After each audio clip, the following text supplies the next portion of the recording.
Welcome to the pre-calculus video for skill number 19.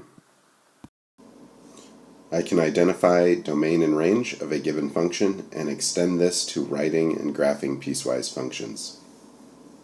And the trivia question for the day is featured below as a compass that is used, like all compasses, for the purpose of wayfinding.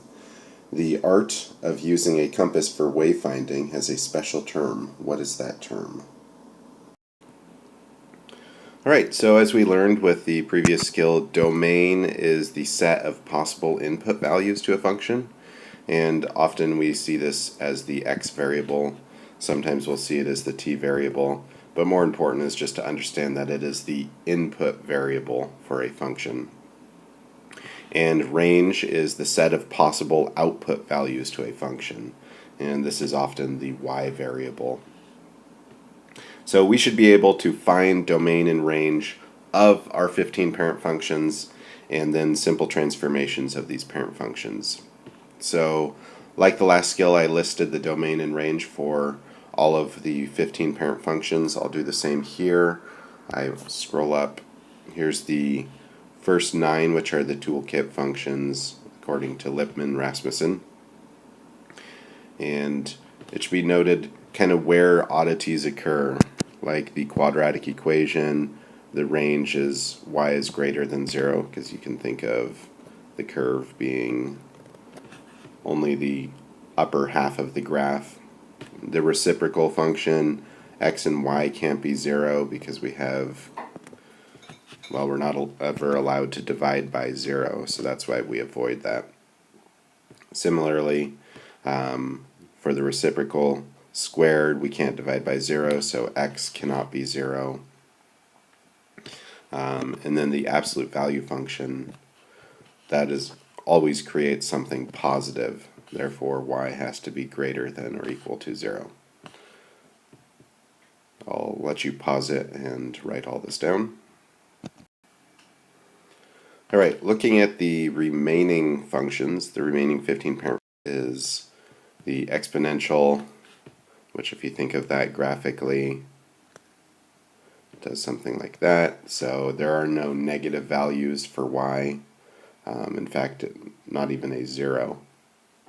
And then the logarithm is the inverse of that, and it looks something kind of like that. So since it's the inverse, we can say that x has to be greater than 0. Our sine and cosine functions, like the sine function,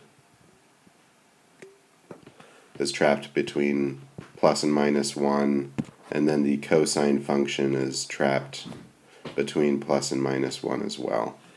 So our range is between -1 and 1.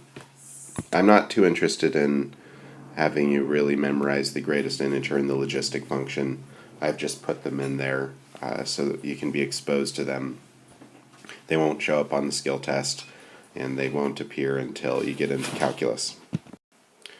So more important than memorizing these is understanding what affects domain and range.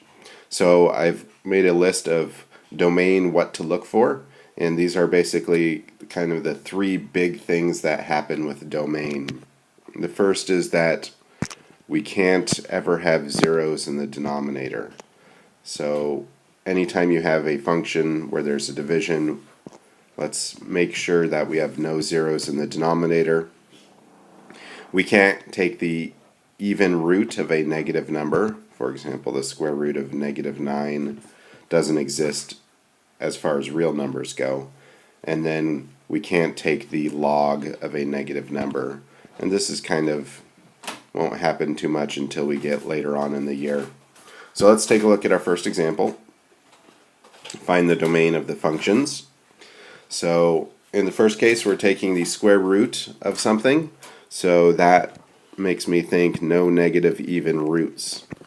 So I have to say that x minus 3 has to be greater than or equal to 0. That means there are no negative even roots, giving me x is greater than or equal to 3. The same thing happens with the 4th root of x plus 5. We find that x has to be greater than -5. Now if I took the third root of something, like the third root of x minus 2, it doesn't matter. We're allowed to take the odd root of negative numbers, so there is no domain restrictions on this one. The next piece is that we are not allowed to have zeros in the denominator. So what we have here is a function with a denominator. So we're going to say the denominator is not allowed to be 0 and solve for x. So x is not allowed to be 3 in that case. And in the final example, we're taking a logarithm. So we need to remember that we are not allowed to do negative logarithms. So no negative logarithms, which means 5x plus 10 has to be greater than 0, which gives us a domain of x is greater than negative 2. So really that's the way I attack domain problems, is I look for these three features and I set up the equations so that I can avoid those occurrences. Let's take a look at range. There at the top of the hill, as you see him coming down, there he is. He's going to do this ginormous jump, and I don't think he's going to make it.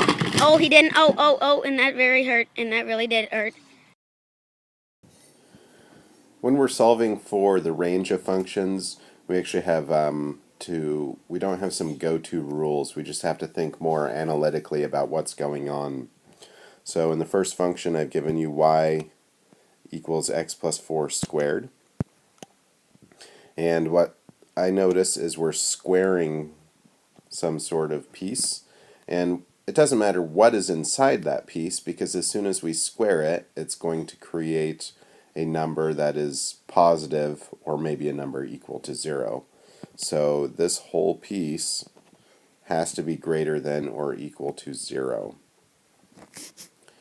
In the next case, we have a function where we create a non-negative number, which is, y is greater than 0, but then we go up 7 from there.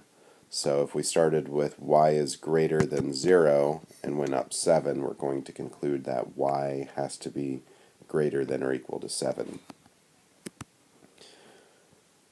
In the third example, we have a fraction, and in the fraction we have a positive number, and in the denominator we have something that can be positive or negative, but definitely not 0.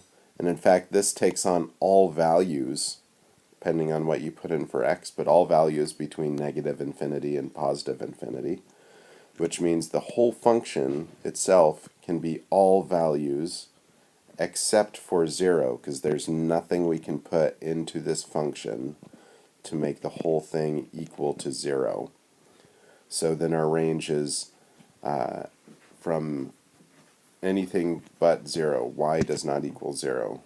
So y does not equal 0.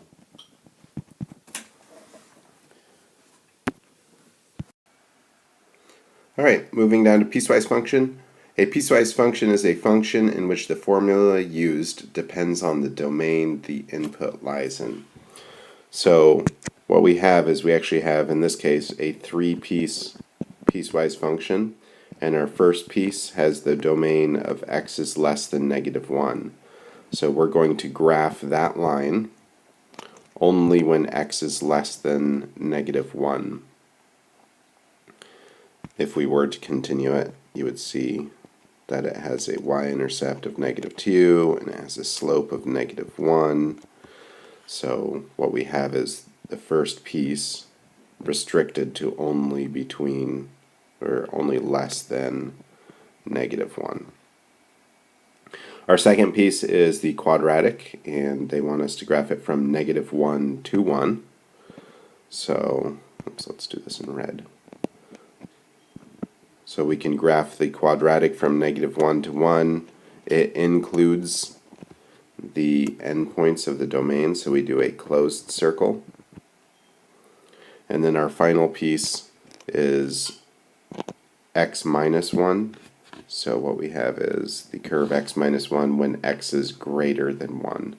So this is going to be a line with a y-intercept of negative 1 and a positive 1 slope. but because we're only interested when x is greater than 1, we start graphing at the value of 1 and continue right. And we want an open circle because we do not contain the equality. If we look at this graph, we can see that the range is y is greater than -1. So we might be asked to take a look at a graph of a piecewise function to determine the range, which means we should be able to graph a piecewise function and then from the graph determine the range. Alright, after this lesson you should be able to identify domain and range of a function, including the parent functions, and extend this to writing and graphing piecewise functions, particularly taking a given piecewise function and translating that into a graph. And the answer to the trivia question is orienteering is the word given to the art of wayfinding with a compass.